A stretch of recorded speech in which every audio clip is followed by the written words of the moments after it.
Hi everyone. Week 7 assignment is now live. You can find it in your assignment submission guidelines sheet. And if you come to this sheet, you will find a worksheet named Week 7 added. Now if you come to this worksheet, you will find all the details.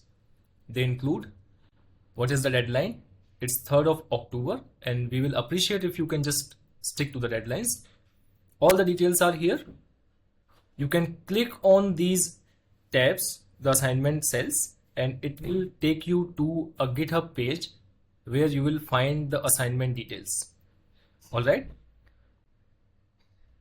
If you come to the next cell, you will find a link to a YouTube video that will help you doing this particular assignment.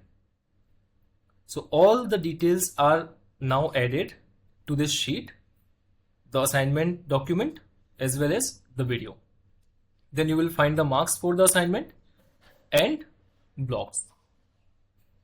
Coming down, this is what you will have to add to your LinkedIn post so that we can reach out to more students for the next cohort. You will have to submit the assignment as a Google Doc with a commentable link.